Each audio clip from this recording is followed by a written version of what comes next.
Don't take it. Yeah, she sings to the stars. Krishna is listening. That's right. Narada Muni's here, and the demigods. Jaya Radha Madhava Kunjabi Hari. Jaya Radha Madhava Kunjabi Hari. Jaya Radha Madhava Kunjabi Hari. Jaya Radha Madhava Kunjabi Hari. Jaya Gopi Chanda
Srimad Bhagavatam, all glory to the Temple of the Lord. All glories to the assembled devotees. All glories to the assembled devotees. All glories to Sri Sri Guru and Gauranga. All glories to Sri Prabhupada.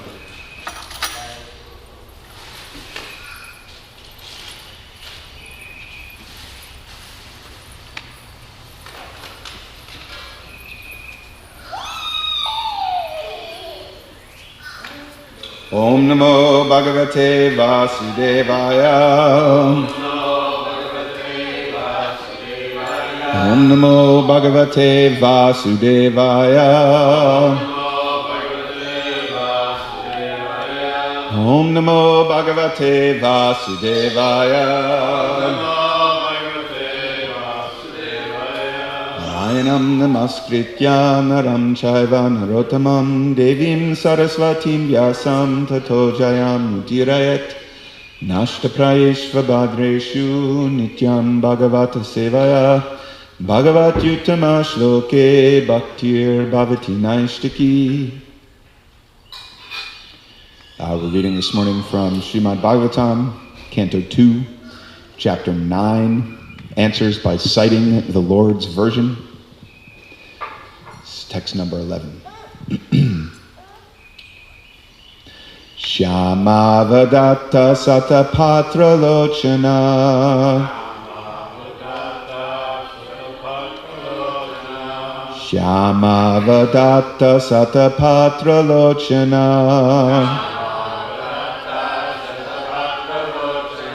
Pisangavastra surucha supeshasa.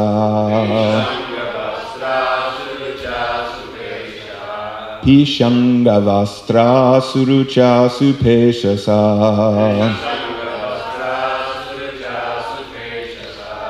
Sarve chaturbahava unmisamani. Sarve chaturbahava unmisanmani.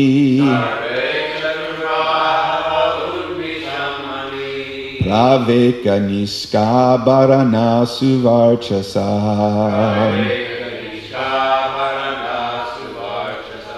Praveka niskabarana suvarchasa.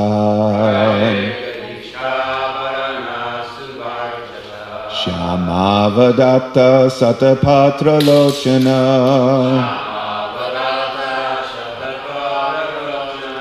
Pishangavastra surucha supeshasha.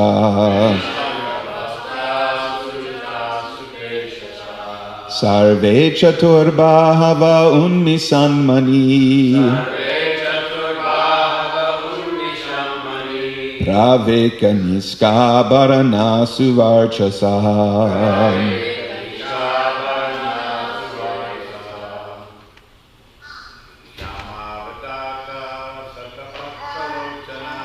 Shyamavadatta satapatra lochana. Pishangavastra surucha supeshasa. Sarve chaturbahava unmisanmani. Praveka niskabarana suvarchasa. Shyamavadatta satapatra lochana.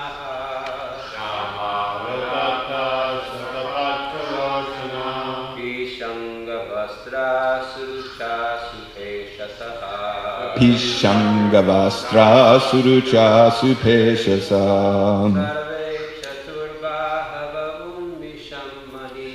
Sarve chaturbahava unmisanmani.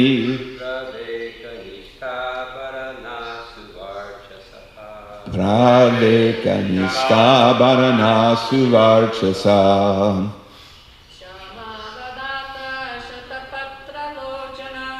Shyamavadatta satapatra lochana.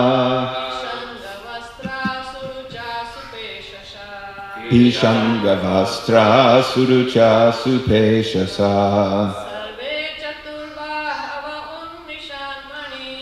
Sarve chaturbahava unmisanmani.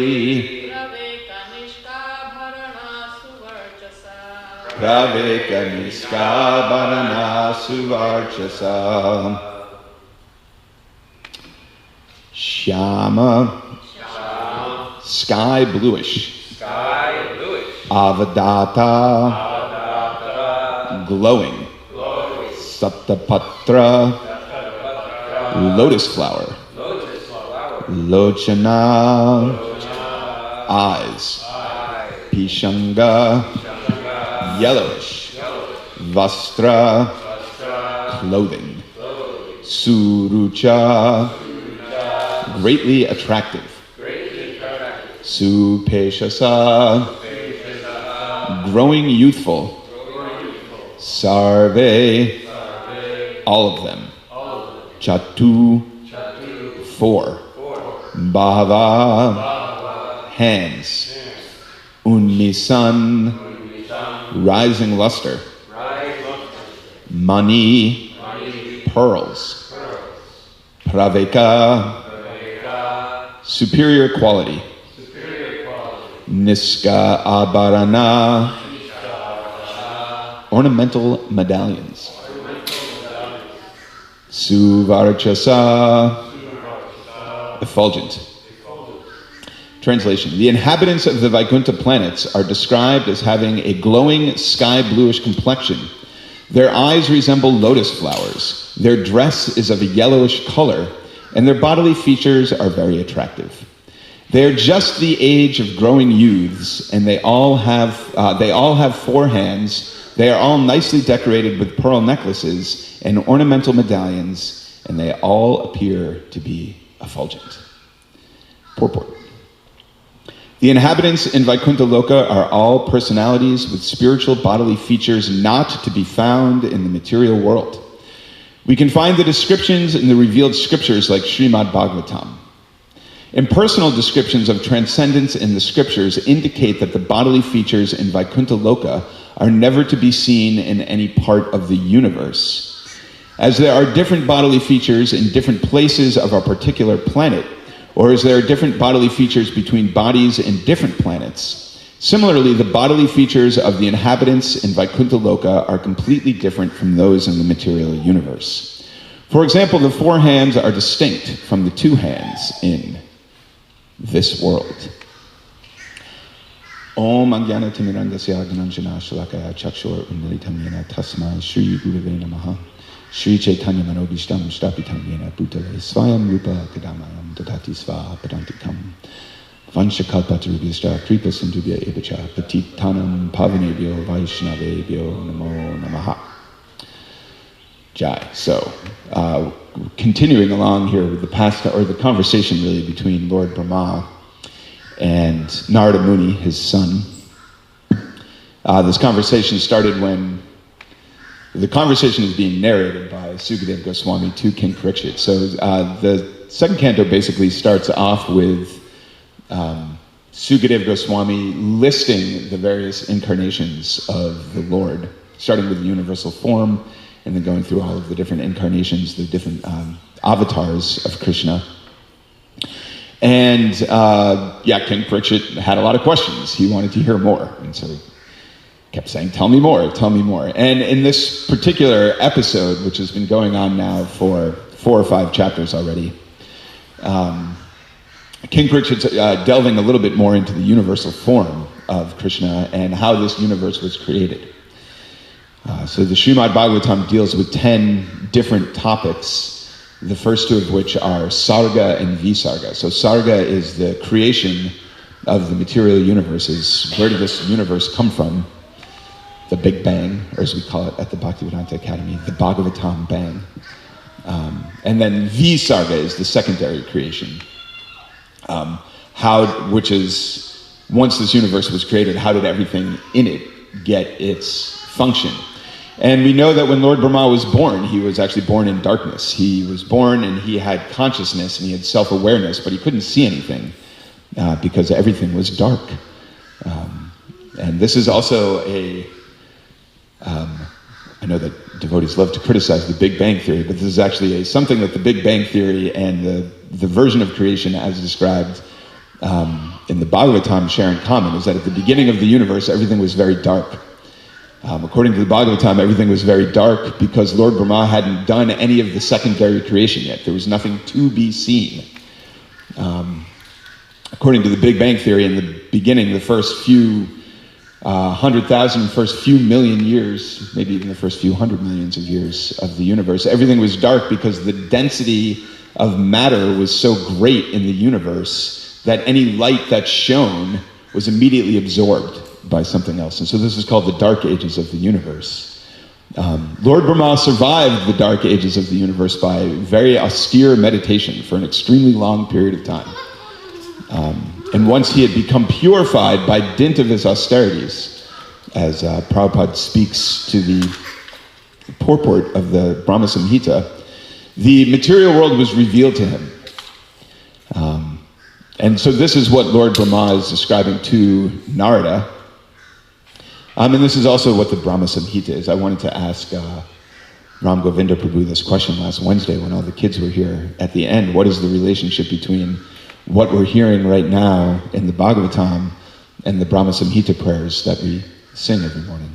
Of course, we know, according to the teachings of Rupa Goswami, that we should not fall into the trap of niyamagraha. Niyamagraha is one of the 6 obstacles to devotional service that Rupa Goswami describes in the Nectar of Instruction. And Prabhupada writes in his purports that niyama agraha can have 2 different meanings. One is niyama agraha, and the other one is niyama agraha. And I forgot which one is which, but one of them is to not follow the rules and regulations of devotional service. So, we're just not going to do anything. We're just going to believe in Krishna and go about my daily business as it was before I believed in Krishna. So not following the rules and regulations of devotional service. And then the other one is to follow the rules and regulations of devotional service without having an understanding as to why you're doing it. What is the purpose of these rules and regulations? And another understanding of that, as described by Bhaktivinoda Thakur in the Bhakti-aloka, which is basically Bhaktivinoda Thakur's commentary on Rupa Goswami's Nectar of Instruction. Bhaktivinoda Thakur writes that niyamagraha can also mean following the rules and regulations that are designed for somebody else, right? So if you're in a station of life where it is part of your dharma, part of your religious duty to give charity, but you don't give charity, then that is a form of niyamagraha. And if you're in a stage of life where it's not your job to give charity, it's actually your job to receive charity, but yet you're giving grand donations to whatever, this is also niyamagraha. It's there's one ashram which is responsible for economic development in the varnashram system, and there are 3 ashrams that are supposed to be the recipients of that. And a lot of times we see that this is backwards. This is a form of niyamagraha. The sannyasis are all extremely wealthy, and the grihastas are all getting fat tax rebates from the IRS. Hopefully, at least. Speaking for myself. Anyway, niyamagraha. So we sing the Brahma Samhita every morning, but do we know why? Or do we know what this prayer is? Or are we just mouthing these words? So for our kids, we wanted to ask what is the relationship between what we're hearing in the Bhagavatam now and these prayers of the Brahma Samhita that we recite every morning. And the prayers of the Brahma Samhita are the prayers that Brahma recited when the spiritual world was revealed to him. And he sang this beautiful song, which was lost to material history for untold countless years until the scripture was actually found again, or one chapter of the scripture was found again by Lord Chaitanya in his travels through South India. So that's what's happening now, and here we see a little bit of a summary of the Brahma Samhita in which Lord Brahma is describing the inhabitants of the spiritual world. He's describing what the inhabitants of Vaikuntha Loka look like. And I have to admit, I had a hard time figuring out what to say about this verse because I have no personal realization of the truth of whatever is being written here. And I was remembering back to the first time I ever gave a Srimad Bhagavatam class, which was now some decades ago, in Green Lake in Seattle. We had a little Sankirtan center. We had a whole Sankirtan party that was stationed in the Issaquah temple, New Yamunotri Dham, I think it's called.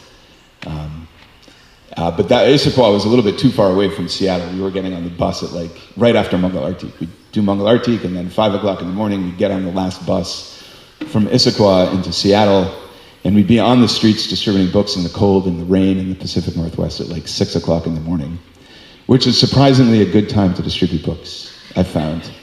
Yeah, in big cities in America, one of the best times to distribute books is between 6 and 8 a.m. because all of the wealthy businessmen are on their way to work, but they're not quite yet in the mode of passion. They're not yet rushing, so you can kind of get them not quite fully awake, I guess. Get them a little bit in a daze.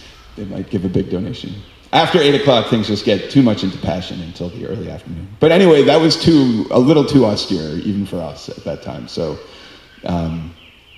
we got this little temple in Green Lake in Seattle, and one day they asked Bhakta Jonathan, that was me, to give the Bhagavatam class, and I did not have also decades of experience giving lectures in universities and whatnot under my belt. I was 20 years old.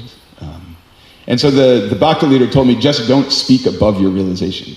That was the tip that he gave me for giving the Bhagavatam class. Just don't speak above your realization, which is really good advice for anybody giving a Bhagavatam class. But this here is well beyond my realization. I've never seen an inhabitant of the Vaikuntha planets, in this life at least. I remember one time I had a dream where I thought I saw the lotus feet of Mahavishnu, but who knows? Prabhupada has instructed us not to give too much credence to our dreams, so we'll take that as it is. But what is our realization of the inhabitants of the Vaikuntha Loka? I think if we're honest with ourselves, we have to say it's not that much. We believe it because Prabhupada gave it to us, and we have faith in our spiritual master. But this, as I mentioned a few months ago when I was giving class, this term faith by proxy. Faith by proxy means I don't really have any first-hand knowledge of this, but I have faith in the person that told it to me. So Srila Prabhupada believes it. He had this realization. He put it in the Bhagavatam. And because we've surrendered our lives to Srila Prabhupada, we are also going to have faith in this. But in many ways, this is an artificial imposition on the mind. And we know also from Rupa Goswami and Srila Prabhupada's translations that Krishna consciousness is not an artificial imposition on the mind. It's a natural state of consciousness that arises when our senses become purified through hearing about Krishna. So that's what this is. By hearing these descriptions of the inhabitants of Vaikuntha, we are automatically purifying our consciousness. And when our consciousness becomes purified, we also become a little attracted to Krishna. So by hearing the descriptions of the Vaikuntha planets and the residents of the Vaikuntha planets, we should also think, oh, I would like to go there. Everybody's very beautiful. I would like to go there. Walk around North Central Florida. I have to say, without criticizing too many living entities in the material world, not everybody living in North Central Florida is exceptionally beautiful. And so we're starving for this association a little bit. But how to take this from the platform of an artificial imposition on the mind or something that we're simply accepting on faith to something that we have actual practical realization of. This is what we're striving for in Krishna consciousness. We are not striving to become the believers in another mundane religion that has all kinds of teachings, esoteric and whatnot, in their books that cannot be, validated or justified or confirmed by science.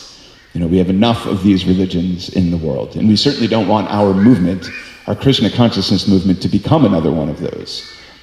And so it is incumbent upon us not to have these things be artificial impositions on the mind, but come to the platform of pratyaksha vargamam dharmyam, which is what Krishna said to Arjuna is self-realized knowledge.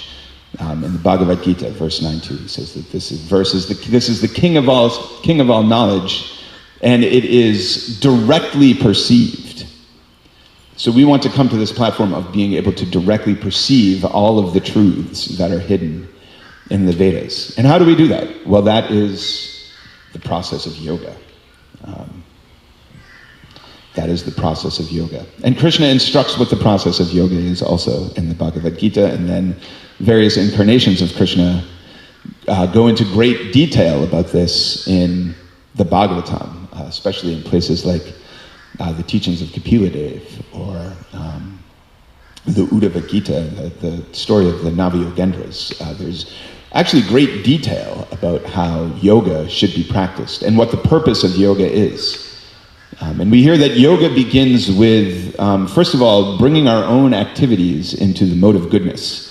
So Krishna cannot be understood by people who are too heavily imbued with the modes of passion and ignorance. In order even to get an inkling of an understanding of Krishna, we need to elevate our activities to the mode of goodness. And the way that the Vedic scriptures, or scriptures in pursuance of the Vedic version, advise that we do this is through the practice of yama and niyama. Yama and niyama are often translated as things you should do and things you should not do, but that's actually not correct. Yamas refer to things we should do in relation to the society around us. So we shouldn't steal, we shouldn't lie, we shouldn't commit violence, and so on and so forth. I forgot two of them. I'm sure they'll come to me. And then niyamas are things that we should do in relation to ourselves. We should be clean. We should be chaste. We should be satisfied with what we have in our lives. So yamas and niyamas, these are the beginning of yoga. And we see that even this is extremely difficult. I mean, who's going to go the whole day without telling a lie? I think if we're honest with ourselves, really none of us, actually. Who is going to go the whole day without being envious of somebody else? It's very difficult. It's very challenging through our own actions to follow all of these yamas and niyamas perfectly. And therefore, Prabhupada actually kind of condensed all of these yamas and niyamas down into the 4 regular principles, right? We abstain from eating meat, fish, and eggs. We abstain from illicit sex. We abstain from intoxication. We abstain from gambling, and this kind of covers all of the bases of the yamas and niyamas. And yet we see that this is also incredibly difficult at various stages of our lives or in various circumstances. And I remember one time my guru told me that for most people, following regular principles is a process and not an accomplishment. So it's something that we are aspiring for, but it is also something that is necessary if we want to make real, tangible advancement in spiritual life. This is what the action that leads to the not artificial impositioning on the mind leads to. We were reading in the Prabhupada Nectar books. We read in our morning program at Banner. We read the Prabhupada Nectar every morning, one story. And last week sometime we were reading about Prabhupada was really emphasizing this point for young devotees, and he was really emphasizing that all of his disciples at that time were young devotees. That we need to take care of our own spiritual lives first. And he was saying that there would be no effect if we cannot chant our 16 rounds. And he was really emphasizing, first chant your rounds. And he said, don't try to become a big preacher in the beginning. It's because in the beginning, everything that we might preach is above our realization. We are preaching what our artificial imposition on the mind is, and then people believe it or they don't believe it. There's no potency behind it. There needs to be some realization, and the realization comes through purity. And so following the 4 regular principles, chanting 16 rounds, this is the beginning of our life of purity. And then the mind becomes a little peaceful. When people are hankering after the pleasures of the world, there's only hankering and lamenting. There's a Buddhist scripture called the Dhammapada, where the Buddha said, sometimes we want something in the world that we don't get, and therefore we become unhappy. And then other times we get something in the world that we don't want, and so we become unhappy. And therefore we should go beyond what we want and what we don't want. And that is actually the path to happiness. As long as we are constantly hankering for the things that we think we want, we will never be satisfied. And so then comes the lamenting. Hankering and lamenting. This is the function of the mind in the material world. And when we rise up to the mode of goodness, this becomes lessened a little bit. We become a little bit self-satisfied with what we have in our lives. And then we can sit down peacefully and start to actually practice yoga. So the next step in yoga, of course, is asana. And in the modern world, people take asana to mean some sort of, contortion of the body. And for sure, these are good for your health.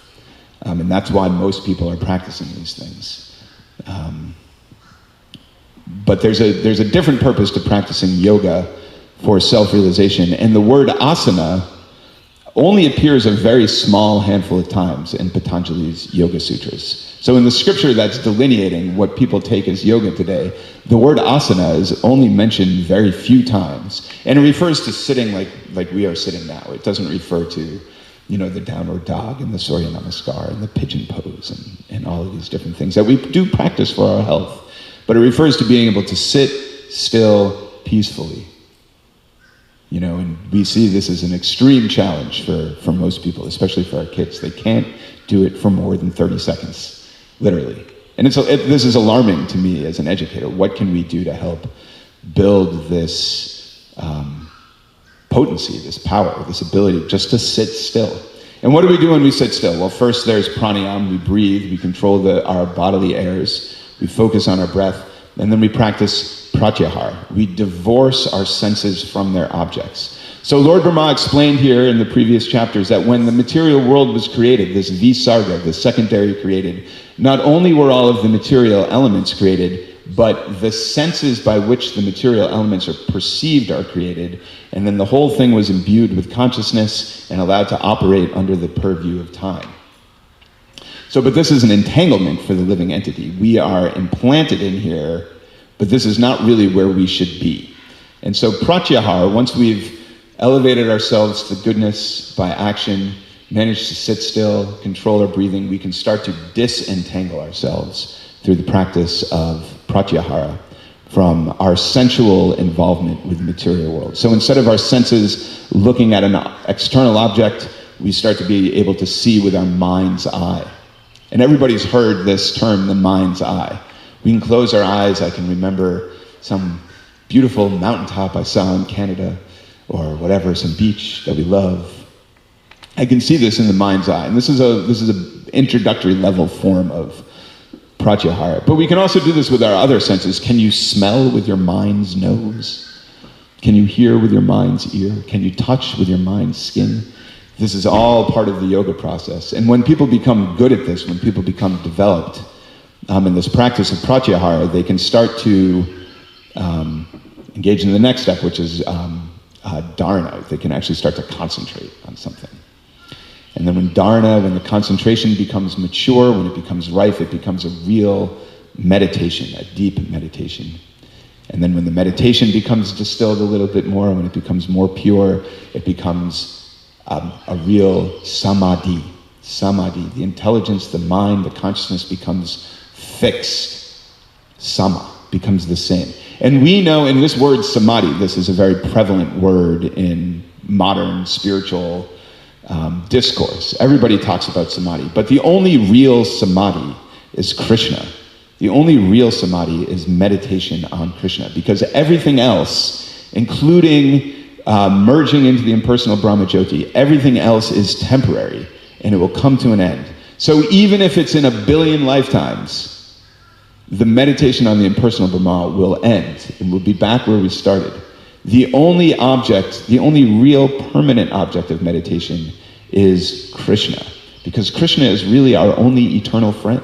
He is the only person that has been with us since the beginning, has stayed with us through all of the trials and tribulations we experience in the material world, and they are legit, the trials and tribulations we've all experienced. And he is going to stick with us until the end, no matter what we do. So Krishna is really the only permanent object of meditation in this world. And therefore, when we talk about bhakti, Krishna is really the only worthy object of bhakti. All other masters and mistresses we try to ally ourselves with in the world will fail us. And so this is the process of yoga. This is how we can take our understanding of life in the Vaikuntha planets from an artificial imposition on the mind and transform it into a practical spiritual realization. And that sounds pretty much impossible in Kali Yuga. I mean, even where I live about 10 miles north of here on the countryest of country roads in America, and even at 4 o'clock in the morning, I'm hearing the lorries. Why am I speaking like I'm in England? I'm hearing the trucks go by on the road. I can hear the highway, even I'm 5 miles from the highway. And so even we try to get to a remote place in the material world to practice this yoga form, it's not possible. You know, one of the instructions in the Bhagavad Gita for practicing yoga is that one should go away from the general mass of humanities. But where can one go that is away from the mass of humanity? I remember when I was 16, or the summer that I turned 17, my parents sent me on a 6-week backpacking trip through Colorado. I thought they were doing this to do me a favor. They told me many years later they were doing this to get me away from my friends in town because they thought my friends were a bad influence on me. It was really the other way around, but they didn't need to know that then. And so they sent me on this hiking trip, and it was on the Colorado Trail through all of Colorado, and this was supposed to be like the most remote wilderness you could find. But every day there's another large hiking group passing us. Every day there are loud airplanes flying overhead. So it's very difficult to find a remote place to go practice this yoga. And then what to speak of actually controlling the mind. I mean, I complain that the kids can't concentrate for more than 10 seconds. The adults can't concentrate for more than a minute or two. So it's not like we've made a tremendous amount of advancement. So what is the hope for us? Krishna says that to control the mind, I think it's more difficult to control the wind. It's a hopeless task, basically. Sometimes in the beginning of my karate classes, when I go to the formal dojo and not just train in the park here, the class always starts with a silent meditation. And the idea is just to let your thoughts go, you know, not to become attached or averse to the thoughts, but just to let them go off into the air. And, you know, I can do this for 10 seconds. Or 10 breaths, really, before I'm just overwhelmed by thoughts. And I've been meditating for decades. You know, even before I started chanting Hare Krishna, I was practicing various schools of meditation. So this is how difficult real yoga is. And therefore one might become discouraged, or one might feel hopeless, like, oh my God, I'm just going to be lost here in the material world forever if this is the only pathway out. Well, the good news is it's not the only pathway out. Because it's so difficult to do this, especially in the degraded age that we live in, Lord Chaitanya has come and given us the process of Sankirtan Yoga, of chanting Hare Krishna, Krishna, Krishna Krishna, Hare Hare, Hare Ram, Ram Ram, Hare Hare. And simply by meditating on the sound vibration, Prabhupada says it is not even necessary to understand the language of the mantra. Simply by meditating on the sound vibration of the Hare Krishna Maha Mantra, all of these purposes are immediately fulfilled. And one can instantaneously come to the platform of Vasudeva, of pure goodness. And you don't have to believe that. When I was preaching in Canada a little bit, we used to do monthly programs in a yoga studio. We'd rent out a yoga studio, and people would come mostly for prasadam, of course. But we'd give a little class, we'd make kirtan, and maybe I'd talk for 10 or 15 minutes just about what are we doing, what is this mantra. And I would tell people, you don't need to believe me. You can go home and try this for yourself. And so that's what we are inviting the world to do. We are inviting the world to go home and try this for yourself. We're not asking anybody to change their religious beliefs or give up their job or wear different clothes or anything like that. We simply ask that you take this mantra seriously as a path in this degraded age of Kali for liberating the mind. And we should be grateful. I think that one of the 4 qualities that we try to teach the kids at the Bhaktivedanta Academy is to be grateful. And I think that this is an important lesson for adults also. Sometimes we become a little jaded, maybe. Maybe we've been chanting Hare Krishna for so long, we take it for granted that this is just part of my life. But can we actually imagine the depth of our good fortune that Lord Chaitanya, not an avatar of Krishna, but the Supreme Personality of Godhead himself, appearing in a transcendental form of a devotee, started this movement, and then through the mercy of Srila Prabhupada, it came all the way over here to us. I often take darshan of the deity here and cannot really grasp the extent of my good fortune. It cannot possibly be true. It can't possibly be true that we were born at this particular time in history, in this particular Kali Yuga, where Lord Chaitanya came to enact these particular pastimes, and we've just been swept up in it. How is it possible? It seems unbelievable. Until you take to his process, until you engage in the practice of devotional service, and then all of the truths of the Vedas become immediately evident to us. The taste of the Maha Mantra is so pure that it immediately removes all doubts from the lives of the practitioners or the chanters. So if we want to see these inhabitants of Vaikuntha in their beautiful four-handed forms, with a sky blue body, in yellow effulgent dress, bedecked with jewels, all we have to do is go on chanting this Hare Krishna Maha Mantra with full faith in Lord Chaitanya and his associates. And in this way, all material miseries become reduced and transcendental ecstasy becomes immediately available to us. Hare Krishna. Jack, any questions? Comments? Even the microphone operator didn't come to class today. No, she's here. Oh, I was looking for Sergey. Okay. Any questions, comments? Yes. I can repeat it. I can repeat it for the folks at home if you just want to yell it out. Oh. Is it working? I don't know.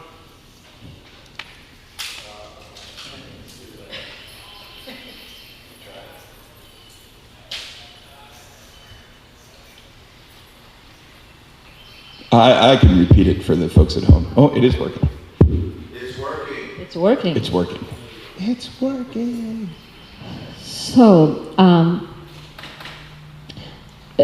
certainly our practice of bhakti is not meditation. And Arjun was saying in the Bhagavad Gita that it's hard to control the mind. And I think in the same chapter, Krishna says of all the yogas, bhakti yoga. Yeah. But yet it seems like we're asked to do this dhyana yoga while we're chanting japa. Yeah. So it is bhakti yoga includes dhyana yoga, or because he says, yeah, I can't control the minds, but we're asked to control the mind. But we are. Yeah, so bhakti includes all of the other yogas. There's also jnana in bhakti. There's also karma in bhakti. We want our motivation for performing bhakti to be free from these things, but these things arise as concomitant factors of bhakti. And Prabhupada also writes in the Nectar of Instruction that Krishna consciousness is not a matter of sentimental speculation or imaginative ecstasy. It's, its substance is practical activity. So there's also work involved in Krishna consciousness. There's bhajan and kriya. It's the motivation of the devotee that's different. So Prabhupada also writes in the introduction to the Bhagavad Gita that the activities of the materialistic person and the activities of the devotee may appear to be the same. The difference is the consciousness in which they're performed in. So everything we do in Krishna consciousness is jnana. Everything we do in Krishna consciousness is a meditation on Krishna. But because that meditation is a meditation of love and devotion, what would otherwise be dhyana rises to the platform of bhakti. Like I remember Kadamba Swami, who recently left his body, as we know, told me that when he was shot in Vrindavan, some gundas, broke into where he was doing his business and shot him, as we all may know. And he told me that when he was shot and he thought he was going to die, he was extremely Krishna consciousness. He told me he was meditating on Krishna very deeply when he was bleeding to death. But he told me that he was meditating on Krishna in fear because he was afraid he was going to die. And he was not meditating on Krishna out of love. And he was self-aware enough at the time to be aware of that. And he was telling me this. And he told me that the next time this happens to me, I want to be meditating on Krishna out of love. And so we have so many meditations in the world. But the meditation we're after is the meditation on Krishna and love and devotion. And that means, what can I do to serve Krishna, right? Prabhupada says the definition of love means service rendered. So love is not some feeling that we have, although it is often accompanied by a feeling. I feel love towards this, that, and the other thing. But what is the substance of that love? What have I done? What have you done for me lately? Right? So Prabhupada says we want this certificate from Krishna, that this man has done something for me, not popularity. We hear this quote a lot. The rest of the quote is, if 1,000 asses think you're a great man, what is the use of that? And so the meditation is there, the dhyana is there, but it's a meditation of love and devotion on Krishna. And the devotion part is, what are we doing for Krishna? What is my service? And at our stage of bhakti, we should be carrying on Srila Prabhupada's mission, right? Srila Prabhupada left his comfortable life in his old age to come here to preach to us. So this is the example that he gave. And this is what real sannyas is. We've seen that a lot of people in our movement have taken sannyas at young ages to carry on the preaching mission to varying degrees of success. But really, this is what the end of life is for. When you've done it all, when you've seen it all, when you've had all of the hankering and lamenting you're going to have, and your senses just can't do it anymore, then is the time to go out into the world and preach Krishna consciousness. It's not the time to, have a comfortable retirement. So, what are we doing for Krishna today? I am going to teach teenagers geometry in 5 minutes. Any more questions or comments? Does that help, Mother Madhurima? Does that answer your question? Yes, it does help. Thank you. Yeah. Appreciate that. If nobody has another question, and I have another question if All you right. have time.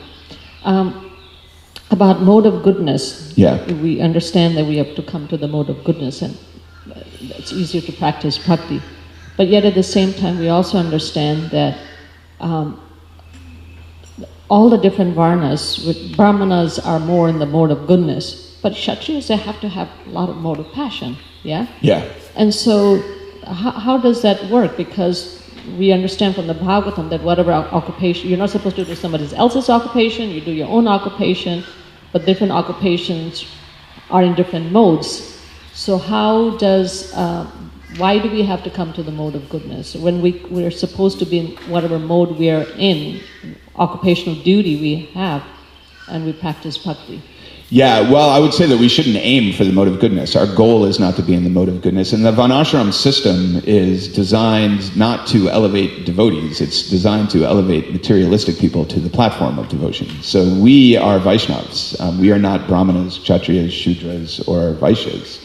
We may fill one of those roles in society for the purpose of managing society properly. But we are Vaishnavas. We are beyond these requirements. The Varnashram system is for having a social structure in which people who are or have an innate propensity to be in the modes of passion and ignorance can gradually elevate themselves out of that. So being a Kshatriya, although this is a prominent position in society, this is one step towards becoming a Brahmana. So it's expected that by performing the duties of a Kshatriya, eventually somebody will become elevated to the Brahminical platform, and then by performing the activities of the Brahmana, somebody will become elevated to the platform of Brahman realization. But we see that this is extremely difficult in Kali Yuga, and so anybody can take to the chanting of Hare Krishna and elevate their consciousness above that whole structure, but that doesn't mean they will be free from work. They will still need to work according to the modes of nature that they've acquired, although their consciousness can become purified by chanting. And so the Hare Krishna movement, the International Society for Krishna Consciousness, if you read the original purposes of ISKCON, was meant to be a Brahminical society. We were meant to be the Brahmins in society, and we were meant to train the future Brahmins in society, starting with our own children. And so we say that Prabhupada built a house in which the whole world can live, and anybody can join the Hare Krishna movement, for sure. But that's not going to happen, right? Not everybody's going to join the Hare Krishna movement. If everybody was ripe for joining the Hare Krishna movement, there would really be no need for the material world. We're out there trying to get people to leave. Come back, come home with us. But we should not be surprised that millions, tens of millions, hundreds of millions of people are not joining the Hare Krishna movement. That's what we're up against. That's the war that we're fighting against Maya. And so this Varnashram system is meant to gradually elevate people out of it if they can't just surrender, which is what we're really advocating, right? Just surrender. It's hard. All right, we'll stop there. Thank you very much. Srimad Bhagavatam ki